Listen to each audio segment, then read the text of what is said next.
Good morning. Welcome to another Monday Mindset. It is November 4th. Hard to believe another Monday is here.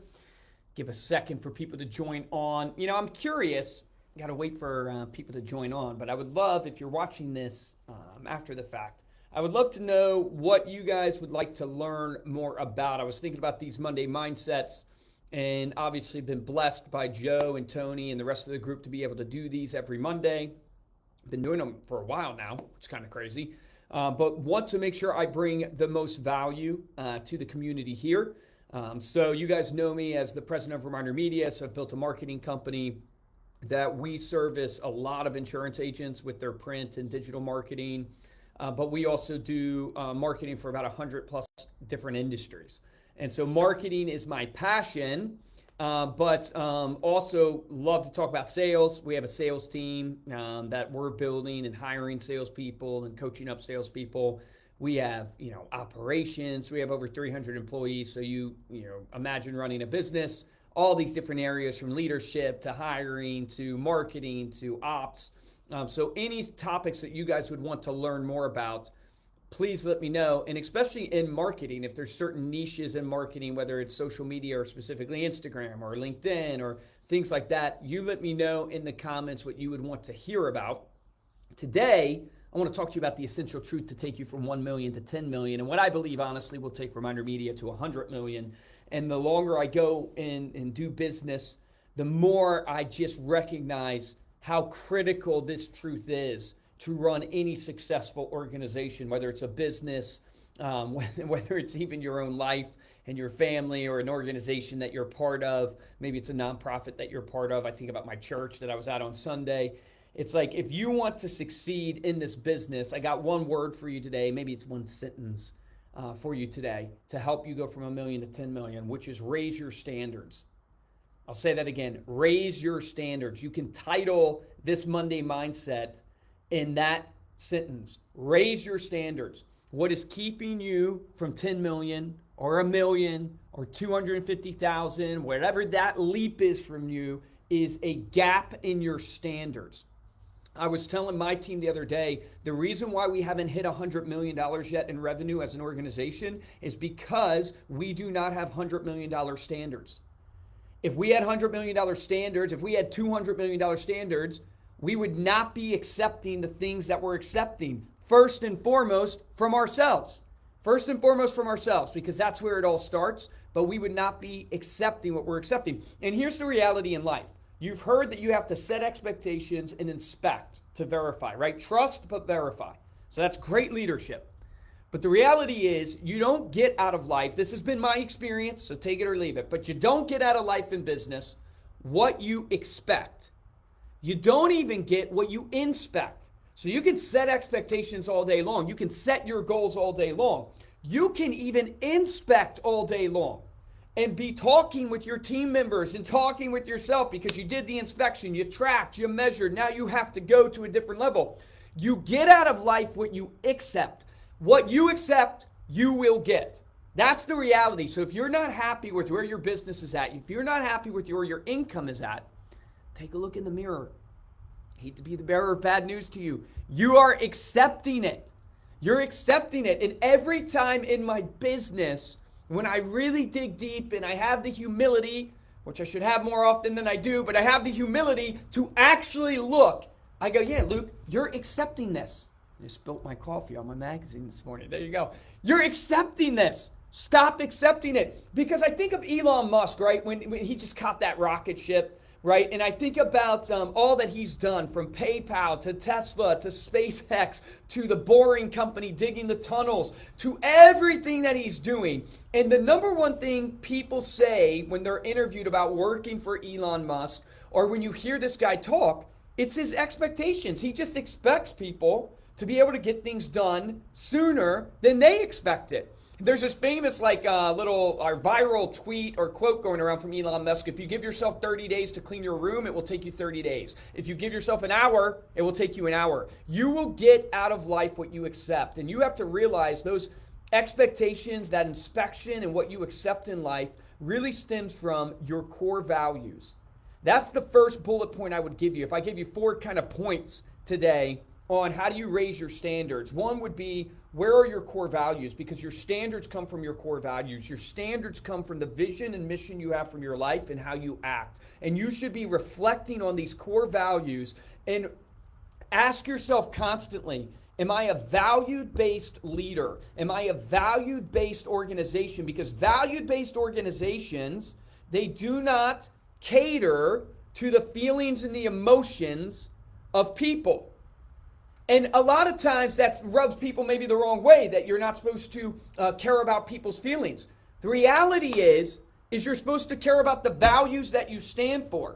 You're supposed to care about the vision and the mission that you stand for. And in that vision and in that mission and in those values, I'm sure you're going to be a great human being if you're actually a good person, and it will care about people. But the biggest mistake I see in business is people try to cater to the emotions of their clients and the emotions of their people too much, and it spreads them too thin. They go in too many different directions. They're not principle-based and value-based, so they're one thing to one person, another thing to another person, and it all implodes under the sake of trying to be nice to everybody. And when you stand for everything, you stand for nothing. And that is what happens to businesses all day long. You've got to raise your standards. And if people don't buy into that standards, that's good. You know why? Because that saves them time and you time. It gets alignment with your organization. So you have to look at your core values and go, what are my core values? What are the things that I stand for? And do I hold those things 100% of the time? And here's another a good golden nugget that I'll give you that has hurt me. We tend to hold people to the level that we want to be held to. Because if you're not a narcissist and not some egomaniac, which all of you are not, you have sympathy and empathy for people and what they're doing, and you look at your life and you go, well, I can't get mad at them because sometimes I don't do that either. Or I can't hold people accountable to making those dials because I hated it when my sales manager held me accountable to making those dials. We do that judging and holding of standards based upon how we were as a person. This is why to be the greatest leader, you have to hold yourself accountable to the highest levels. But the reality is your role as a leader in your organization or the team that you're leading, you're not holding them to you. You're holding them to the standards and the core values of the organization. You might be failing those standards and core values, which you've got to change, but you are not managing people and directing people and hiring people based upon how well you're living up to what you have to do. You're doing it based upon what needs to be done. And that is a key mistake that new leaders especially make because they have this guilt that I can't really go at you for that because I've made that mistake in my career, so I understand. And they end up lowering the bar of expectation because they realize they had failed at it, so they give grace to the other person that's failed at it, but that's not your role as the leader. Your role as the leader is to hold people to the highest standards because when you look back in your life, of the people who made the biggest difference in your life, we will all say it's the people that were hard on us, the people that called us out on our BS, the people that did not accept mediocrity out of us. Those are the people that made the biggest impact in our life. And the biggest difference makers in my business, because I can only speak for myself, have been the people that do not put up with any BS. They don't put up with it.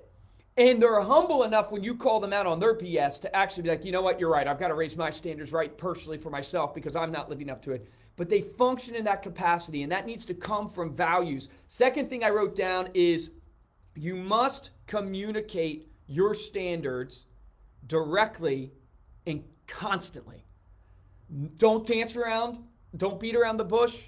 Say it directly to people. When people are failing, tell them they're failing. When they're doing good, tell them they're doing good. When you think they can be doing better, tell them they can be doing better. Almost in a way, it's like you're the parent that's never satisfied. You could say, I'm proud, but never satisfied. That's a Christian Guzman. He's a fitness influencer. He came up with that slogan, proud, but never satisfied. You can be proud of somebody, but not satisfied in where it could go. And so you have to set and communicate those standards all the time consistently. And you got to be direct in your communication. When you think people are hearing you, you need to ask them, repeat back to me, what are you hearing from me? Share with me what you're hearing I'm asking you to do, And how do you believe you're going to go do that? Because you might think you're communicating clearly, but not until they repeat it back to you realize, wow, I'm so misaligned. And different personality traits struggle with this more. I have a terrible personality trait for this because I'm an influencer by nature. I'm an optimistic person. People always say I'm a glass half full, which I am. And so naturally, I make people feel maybe better off than they should feel in a certain situation. I've recognized that about my personality. Like I joke all the time. I was on with an executive coach the other day, and he's like, man, I have your exact same personality. I got to the point where I had to be careful of even when I was smiling and nodding because people were taking that as affirmation that I was approving of the work that they were doing. You must be clear in your communication, be direct, because when you're unclear, you're not consistent in your communication, and you're not having people repeat it back to you, then you get a misinterpretation happening. And that's the burden of communication is on the messenger, is on the person delivering it. The burden of the communication is not on the receiver. It's on the messenger. So you as the leader have the burden of communication to make sure that your message is clear. Don't get upset at these people if they can't interpret your message. You're the messenger. So you've got to make sure your message is clear. So that's the second point I wrote down. Third point is an investment in a culture that is in a continuous improvement environment. It's a growth mindset environment where you don't see raising the standards as a one-time thing. You see raising the standards as a culture of learning and self-improvement and self-development. And it's a culture that we are constantly pushing each other, that proud but never satisfied culture that we are constantly moving, that it's like, yeah, it's still not good enough. We can still do better. You need a culture of that versus a one-time, we're raising the standards because we're not living up to the place we need to be. It needs to be a constant culture of continuous improvement. And then last but not least that I wrote down, point number 4, is you will only create a raising the standards culture if you hold yourself accountable and you inspire accountability in others. If you hold yourself accountable and you inspire accountability in others, that is where raising the standards comes from. So raising the standards does not happen from dictatorship. It happens from servant leadership. And this is why people don't hold people accountable. This is why people don't raise the standards, because they don't have the confidence in themselves. So it starts with you. If you want a better culture, then you need to bring a better culture. You need to raise your own standards in your life. And if you're not happy with the income you have, that's the standards you have. If you're making 100K, you have 100K standards. That is what it is. It's just the reality. And so you need to look at all the areas of your life and go, hey, look, I'm in the bed I made because maybe I can't control 90% of what happens to me, but I can 100% control how I react to it. And so I'm in the bed that I've made. How do I control this bed that I've made and raise the bar so I can get to that next level? And people that are really, really good, they get people in their life to constantly call them out. They get coaches in their life to call them out, to make them aware of their blind spots. A great coach is someone who has achieved what you have wanted to achieve. They're further down the road from you. They have the life that you desire. Don't hire a coach that doesn't live the life that you desire, and don't hire a coach that hasn't achieved what you want to achieve. In that specific area, you need multiple coaches for different areas in your life, but that specific area of your life, if they haven't achieved it, why do you think they're going to help you achieve it? Right? So you need people in your life that can hold you accountable. If you want to raise your standards, it starts with you holding yourself accountable, which inspires accountability in others.